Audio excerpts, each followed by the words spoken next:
नमस्ते। आज के इस खास विश्लेषण में आपका स्वागत है।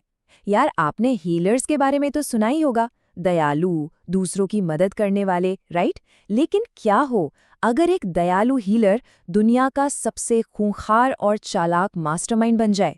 एक स्कॉलर और लियोर के पूर्व सहयोगी के तौर पर आज मैं आपको द लॉन्ग हीलर की एक ऐसी डार्क जर्नी पर ले जाने वाला हूं जो जितनी खौफनाक है उतनी ही दिलचस्प भी। हम देखेंगे कि कैसे अथाह दर्द और एक बहुत ही सोचे समझे प्रतिशोध ने एक इंसान को पूरी तरह बदल कर रख दिया। इस पूरी कहानी को अच्छे से समझने के लिए हम इसे 6 हिस्सों में बांटकर देखेंगे। पहला, द पावरलेस विक्टिम। दूसरा, एनाटॉमी ऑफ अ मास्टरमाइंड। तीसरा, वेपनाइजिंग द हीलिंग आर्ट्स।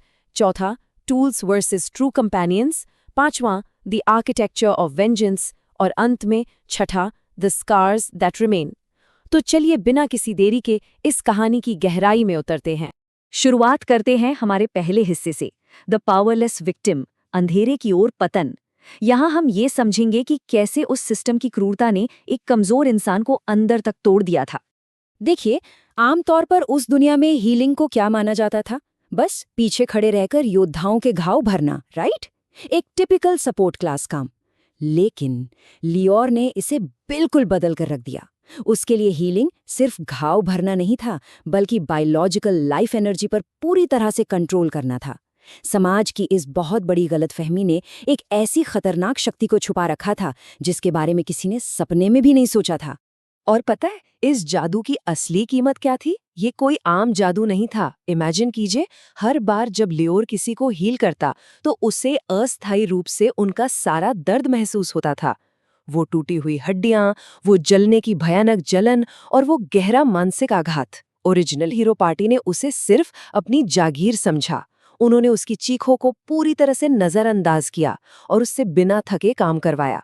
सच कहूं तो ये कोई काम नहीं था, ये लिटरली एक कभी न खत्म होने वाला टॉर्चर था जिसने उसकी इंसानियत को मारना शुरू कर दिया था। उस भयानक प्रताड़ना के बाद आता है हमारा दूसरा हिस्सा, एनाटॉमी ऑफ अ मास्टरमाइंड, पुनर्जन्म और एक दूसरा मौका। जब लियोर ने निषिद्ध जादू का इस्तेमाल करके खुद को अतीत में वापस भेजा तो वो पागलों की तरह अंधाधुंध बदला लेने नहीं भागा। वो बहुत स्मार्ट था। उसने पुरानी टाइमलाइन के धोखे की उन कड़वी यादों को अपने दिमाग में जिंदा रखा ताकि वो फिर कभी कमजोर न पड़े।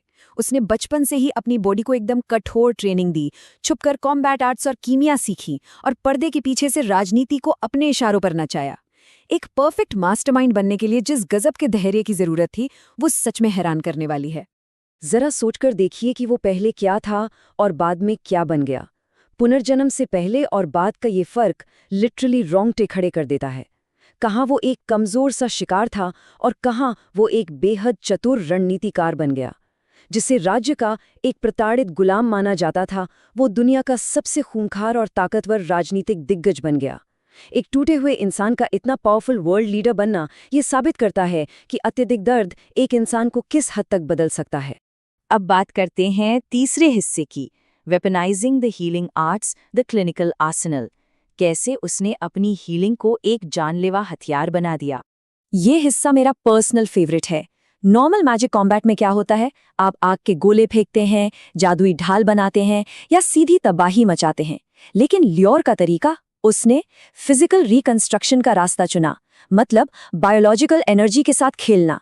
उसने अपनी ही मांसपेशियों को इंसानी सीमा से परे बढ़ा लिया और सबसे खौफनाक बात, दुश्मनों की नसों को जानबूझकर खत्म कर देना। जब एक हीलर अपने एनाटॉमी के ज्ञान को हथियार बनाता है ना, तो युद्ध के मैदान में उसका जो डोमिनेंस होता है उसकी कोई बराबरी कर ही नहीं सकता। उसकी ये क्षमताएं सच में उसे अजेय बनाती थी, मतलब वो पल भर में खुद को ठीक कर सकता था। और सबसे डरावनी चीज, बस एक टच, सिर्फ एक फिजिकल कांटेक्ट से वो दुश्मन की नसें हमेशा के लिए तबाह कर सकता था। इसके अलावा छूने मात्र से जादुई ताकतों की कॉपी करना और टूटे हुए हथियारों तक को वापस जोड़ देना।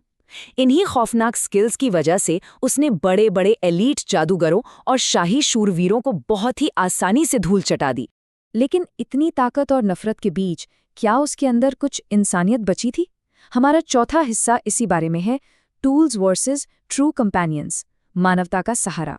एक पूर्व सहयोगी होने के नाते ये हिस्सा मेरे दिल के काफी करीब है।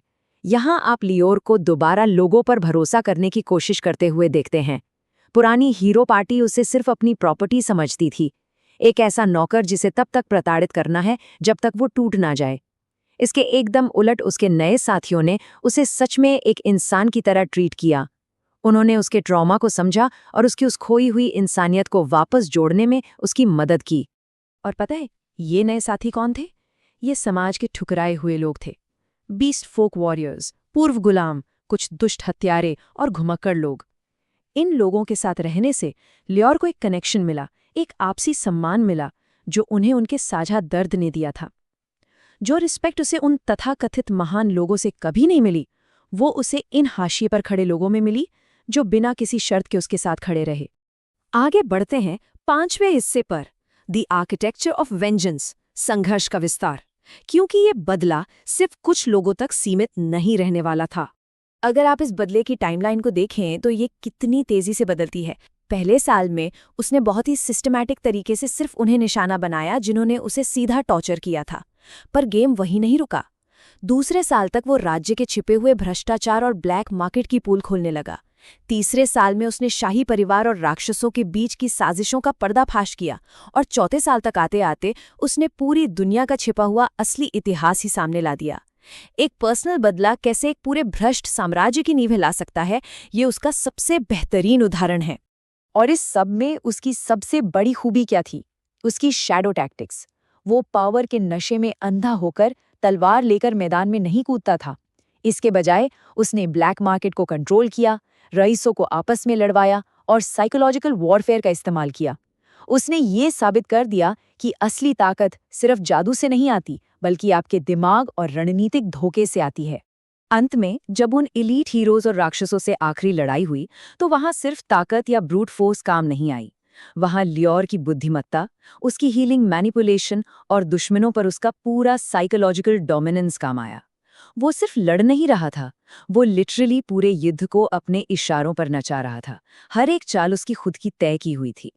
और अब हम आते हैं अपने आखिरी हिस्से पर, the scars that remain, philosophical aftermath, बदले के बाद की कड़वी सच्चाई। इस पूरी कहानी में एक गहरी उदासी छुपी है, एक बात जो मैं कभी नहीं भूल सकता। हमने एक ऐसा वर्ल्ड लीडर देखा जिसने पूरी दुनिया को बदल कर रख दिया, लेकिन मैंने एक ऐसे इंसान को भी देखा जो इतने सालों बाद भी हीरो शब्द सुनकर सहर उठता था। सच में यार, ये बहुत दुखद है। ये लियोनर के उस भयानक आंतरिक संघर्ष को दिखाता है कि इतनी ताकत हासिल करने के बाद भी उसका वो पुराना ट्रॉमा कभी खत्म नहीं हुआ था। आप दुनिया जीत सकते हैं, पूरा प्रभुत्व हासिल कर सकते हैं, लेकिन सिर्फ नफरत के सहारे आप अपने अतीत के गहरे भावनात्मक घावों को नहीं भर सकते। जो जादू पल भर में दूसरों की हड्डियां और नसें जोड़ सकता था, वो जादू लियोर का टूटा हुआ मन कभी नहीं जोड़ पाया। ये हमें बताता है कि एब्सोल्यूट पावर शायद ही कभी एब्सोल्यूट पीस यानी सच्ची शांति दे पाती है। तो ये पूरी कहानी हमें सोचने पर मजबूर कर देती है कि क्या कोई ऐसा इंसान जिसने अपनी पूरी जिंदगी सिर्फ और सिर्फ बदले के लिए लगा दी हो, वो कभी सच में शांति पा सकता है? क्या नफरत का ये चक्र कभी रुकता है? ये एक ऐसा सवाल है जो कहानी खत्म होने के बाद भी आपके दिमाग में गूंजता रहेगा। आप लोग खुद इस बारे में सोचिएगा। हमारे इस विश्लेषण में साथ जुड़ने के लिए आपका बहुत बहुत शुक्रिया।